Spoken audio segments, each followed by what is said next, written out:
जय हिंद साथियों, एक बार पुनः आपका हमारे चैनल में स्वागत है। इस वीडियो में हम वीडियो एग्जाम के हिंदी के सेट नंबर 3 की बात करेंगे और यहाँ पर ऐसे-ऐसे प्रश्न हैं जो कि आपके 26 और 27 जून को पेपर में सीधे छपने वाले हैं। तो आप जो है पूरा वीडियो ध्यान से देखें, अपने कोई भी सुझाव हो तो कमेंट कर सकते हैं। आइए बिना देर किए शुरुआत करते हैं और आगे बढ़ने से पहले आपको बता दें कि हमारी सबसे बड़ी ख़ासियत है कि जिन 50 प्रश्नों को लोग घंटे, डेढ़ घंटे, 2 घंटे में करवाते हैं, उनको हम आपको मात्र 15 से 20 मिनट में ट्रिक के साथ और पूरी डिटेल के साथ बताते हैं। तो आइए शुरुआत करते हैं। सबसे पहला यहाँ पर प्रश्न देखेंगे, पत्र के संबंध में किसको अभिवादन कहते हैं? यहाँ पर देखिए अभिवादन किसको कहते हैं? तो यहाँ पर सही आंसर आपका बी होगा, शुभाशीष को कहा जाता है। मतलब ये होगा कि पत्र लेखन में शुभाशीष शब्द अभिवादन के लिए प्रयोग किया जाता है। कब करते हैं? जब अपने से छोटे को कोई वैयक्तिक पत्र लिखा जाता है, ठीक है? व्यक्तिगत जो पत्र होता है, उसमें जो है अपने से छोटे के लिए शुभाशीष का प्रयोग करते हैं और जब बड़ों के लिए लिखते हैं, तो वहाँ पर आपका स्नेहाकांक्षी का प्रयोग करते हैं, ठीक है? चलिए, हिंदी साहित्य को कितने कालखंडों में विभक्त किया गया है? तो सही आंसर यहाँ पर होगा बी, 4 कालखंडों में विभक्त हुआ है। आचार्य रामचंद्र शुक्ल ने इसको विभक्त किया था। सबसे पहला होता है आदिकाल, जिसे वीरगाथा काल भी कहते हैं। दूसरा भक्ति काल, जिसे स्वर्ण काल भी कहा जाता है। तीसरा रीतिकाल और चौथा आधुनिक काल होगा। अगला प्रश्न है कि कवि शब्द किस शब्द का एक वचन है? तो यहाँ पर सही आंसर आपका पहला होगा, कविगण कहते हैं, ठीक है? कविगण भी कहते हैं, ये भी सही होता है और कवि वृंद भी होता है, दोनों आप लगा सकते हैं, ठीक है? तो कविगण या कवि वृंद दोनों का प्रयोग कर सकते हैं। यहाँ पर आपका जो सही आंसर होगा, पहला होगा, ठीक? कौन-सा संवृत यहाँ पर पूछा गया है? देखिए स्वर यहाँ पर मुख विवर के आधार पर मतलब मुख के खुलने के आधार पर यहाँ पर स्वर के 4 भेद होते हैं। एक संवृत होता है, दूसरा विवृत होता है, तीसरा अर्ध संवृत होता है और चौथा अर्ध विवृत होता है। यहाँ पर पूछा गया है कि संवृत कौन-सा है? तो संवृत आपके जो है 4 होते हैं। कौन-कौन सी होती है समृद्ध?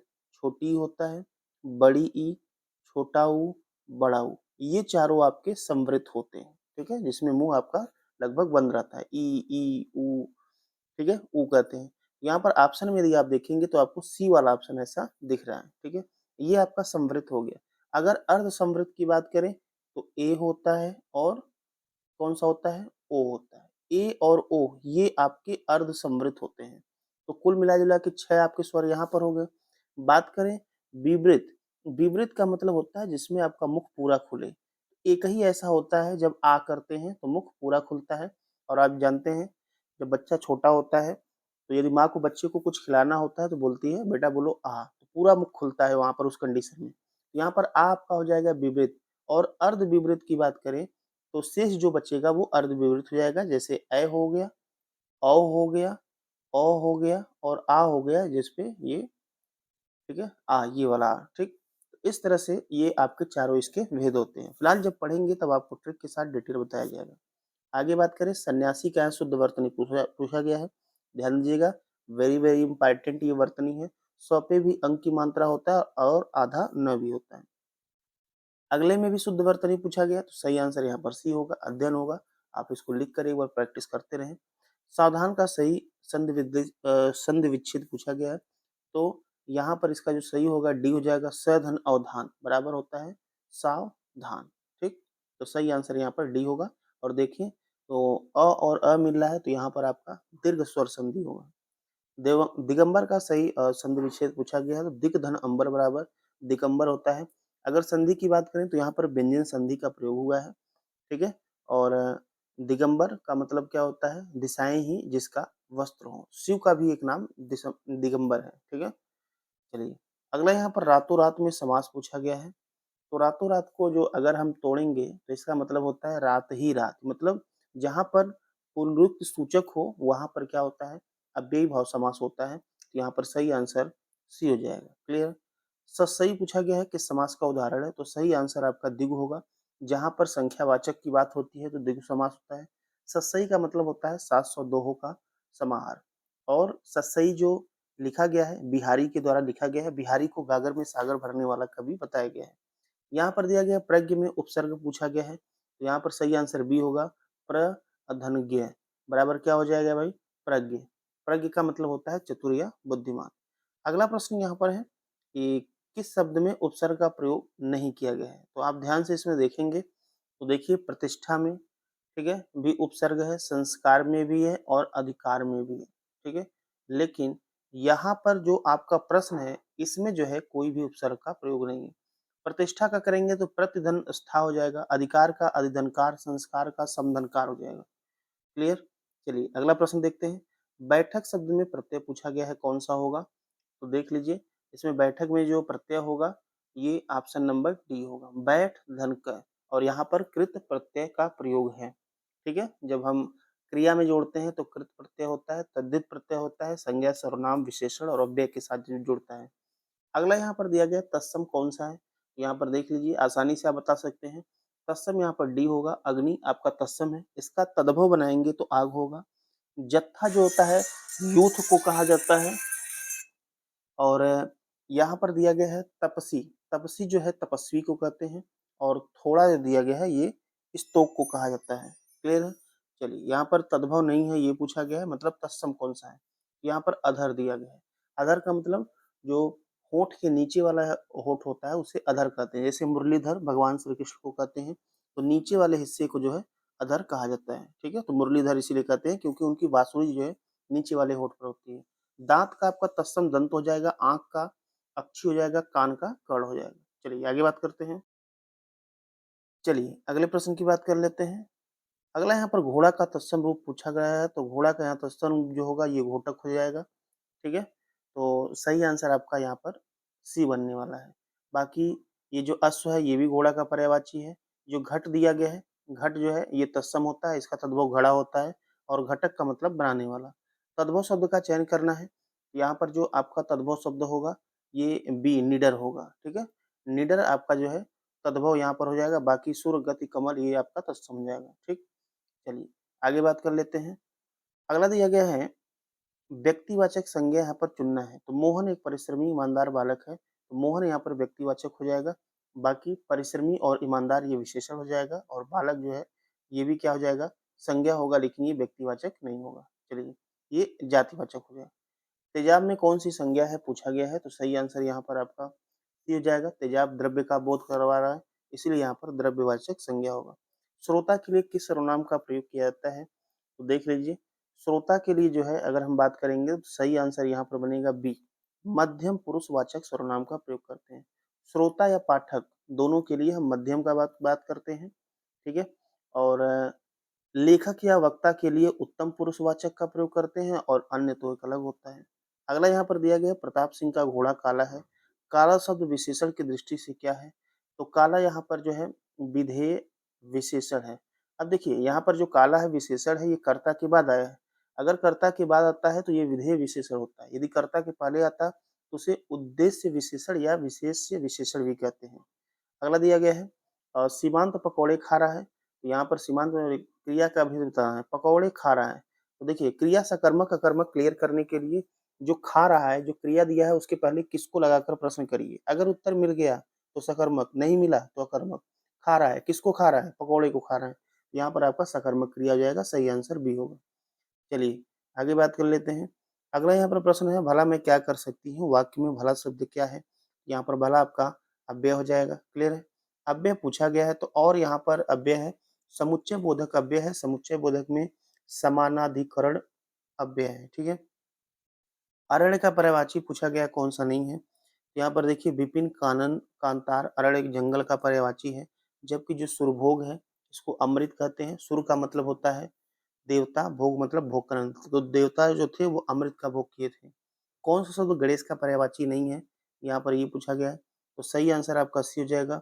धनुष जो होगा ये गणेश का पर्यायवाची नहीं है। क्लियर है। चलिए आगे बात कर लेते हैं। अगला यहाँ पर अमृत का विलोम पूछा गया है। तो जो अमृत का विलोम होगा वो क्या हो जाएगा भाई, विष होगा। सही आंसर यहाँ पर सी होगा। बाकी यहाँ पर जो अमीय दिया गया है, अमीय का विलोम हलाहल होता है। अमी और अमृत सारे ये पर्यायवाची हैं, ठीक है। अमी का मतलब भी अमृत होता है। और यहाँ पर मृत दिया गया, मृत का जीवित हो जाएगा। तिमिर शब्द का विलोम पूछा गया है, तो तिमिर का अंधेरा होता है, इसका विलोम आलोक हो जाएगा, ठीक है। किरण का विलोम करें तो इसका विलोम जो है अंधेरा या छाया होता है, ठीक है? रंगीन का रंगहीन, ठीक है? विलोम हो जाएगा।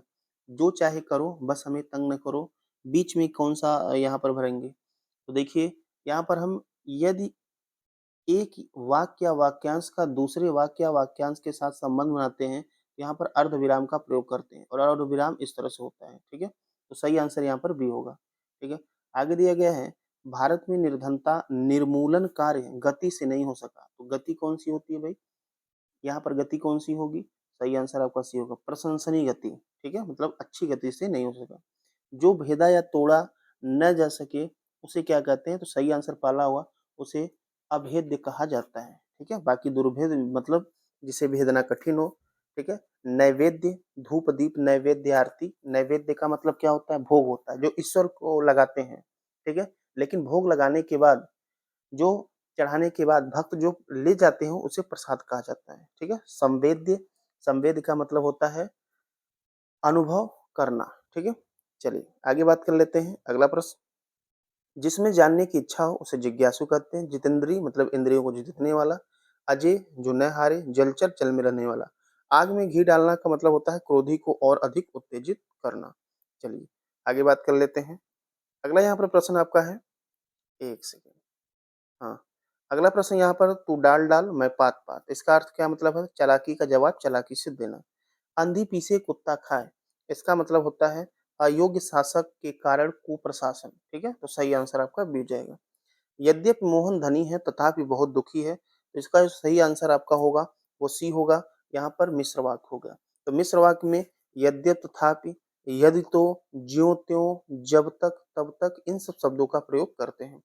आचार्यों ने कहा है कि अहिंसा ही परम धर्म है, संरचना के आधार पर वाक्य भेद बताइए। तो यहाँ पर सही आंसर आपका डी होगा, मिश्र वाक्य होगा, क्योंकि यहाँ पर की का प्रयोग किया गया है, तो की का प्रयोग मिश्र वाक्य में ही करते हैं। आगे बात करें, जो मिठाइयाँ पसंद हो आप खा लो, शुद्ध वाक्य पूछा गया है, तो सही आंसर यहाँ पर डी होगा, जो मिठाइयाँ पसंद हो उन्हें आप खाइए, ये सही होगा, बाकी शेष गलत है। आम खाया जाता है, वाच्य पूछा गया है, तो देखिए यहाँ पर आम खाया जाता है, तो यहाँ पर कर्ता है ही नहीं, आम यहाँ पर कर्म है, आम खाया जा रहा है, तो किसके द्वारा खाया जा रहा है? ये दिया ही नहीं गया है, तो इसलिए यहाँ पर प्रभाव आम पर पड़ रहा है, ये आपका कर्म वाच्य हो जाएगा, तो 39 का सही आंसर बी हो जाएगा, ठीक है? 40 की बात करें, ने जो है कर्ता ने आप पढ़ते हैं, ये कर्ता का जो है आपका चिन्ह हो जाएगा। छत से ईंट गिरी अलग हो रही है, अपादान कारक होता है, पुल्लिंग शब्द आपको बताना है यहाँ पर, तो देखिए सही आंसर आपका सी हो जाएगा। पत्र लिखा जाता है, तो लिखा जाता है पुल्लिंग हो गया। रचना की जाती है, प्रार्थना की जाती है, आज्ञा दी जाती है। तो यहाँ पर इस तरह से आप वाक्य में प्रयोग करके कन्फर्म कर सकते हैं कि कौन सा पुल्लिंग है, कौन सा स्त्रीलिंग है। जिन भाववाचक संज्ञाओं के अंत में हट होता है, उनका लिंग क्या होता है? तो उनका जो लिंग होता है, वह होता है स्त्रीलिंग, ठीक है? जिसमें ट होता है, वट होता है और हट होता है, वे सभी स्त्रीलिंग में आते हैं। उदाहरण स्वरूप अगर हम बात करें, सजावट, चिकनाहट, झंझट, आहट, ये सारे जो है आपके स्त्रीलिंग हो जाएंगे। अगला यहाँ पर प्रश्न दिया गया है, अगरबत्ती की सुगंध थकावट से थकावट दूर हो गई, प्रयुक्त काल बताना है, थकावट दूर हो गई, तो यहाँ पर जो है पूर्ण भूतकाल का प्रयोग किया गया है, तो यहाँ पर 44 का जो है आपका आंसर जो होगा बी हो जाएगा। मीठा अमरूद सॉरी, मीठा अमरूद में मीठा विशेषण किस कोट का है? तो मीठा यहाँ पर उसकी विशेषता बता रहा है, अर्थात गुणवाचक विशेषण हो जाएगा, गुण बता रहा है। शुद्ध वर्तनी बताना है, प्रागैतिहासिक, तो प्रागैतिहासिक सही ऑप्शन यहाँ पर बी लिखा गया है, ठीक है? तो प्रागैतिहासिक इस प्रकार से लिखेंगे, इसका संधि विच्छेद करेंगे, ये होता है प्राक अधन ऐतिहासिक, प्राक धन ऐतिहासिक बराबर प्रागैतिहासिक, ठीक है? इस तरह से इसको तोड़ लेंगे। अगले प्रश्न की बात करें, मध्यकालीन भारतीय आर्य भाषा काल क्या था? इसका जब काल हम पढ़ेंगे डिटेल बताएंगे, फिलहाल अभी के लिए आंसर की अगर बात करें तो 500 ईसा पूर्व से लेकर 1000 ईस्वी तक था, मतलब यहाँ पर कितने साल आपको मिल गए? 500 ईसा पूर्व से जीरो तक जाएंगे तो 500 आपका ही हो गया, अब जीरो से 1000 तक जाएंगे तो 1000, मतलब इनके बीच का जो अंतर हुआ ये 500 वर्ष नहीं हुआ, 1500 वर्ष हो गया, तो सही आंसर यहाँ पर पहला हो जाएगा। अगला दिया गया है, किस विद्वान ने अपभ्रंश के लिए पुरानी हिंदी शब्द का प्रयोग किया था? तो सही आंसर यहाँ पर डी होगा, चंद्रधर शर्मा गुलेरी ने किया था। पृष्ठांकन का अंग्रेजी अनुवाद यहाँ पर पूछा गया है, तो सही आंसर आपका डी होगा, एंडोर्समेंट कहते हैं पृष्ठांकन का होता है, अमेंडमेंट मतलब संशोधन होता है, वेरिफिकेशन का मतलब सत्यापन होता है और स्पेसिफिकेशन मतलब होता है प्रतिरूप। Agenda is send here with Hindi अनुवाद क्या होगा? तो सही आंसर यहाँ पर पहला होगा, कार्यसूची साथ भेजी जा रही है। तो देखिए ये आपके 50 क्वेश्चन बिल्कुल आप रेगुलर अगर हमारे साथ जुड़े रहेंगे, तो आपको अभी अगर थोड़ा कुछ कठिन लग रहा होगा, तो धीरे-धीरे 2, 4, 10 दिन के बाद आपको काफ़ी आसान लगेगा और गारंटी है 50 में 50 नहीं तो 49-50 तो आप करके ही आएँगे और हिंदी आपका जो है सिलेक्शन में ये जो है गेम चेंजर साबित होगा, बहुत महत्वपूर्ण भूमिका निभाएगा। ठीक है? तो आप अपने किसी भी प्रश्न में डाउट हो तो कमेंट ज़रूर कर सकते हैं। साथ ही चैनल को सब्सक्राइब करें। मिलते हैं अगले वीडियो में, तब तक के लिए धन्यवाद।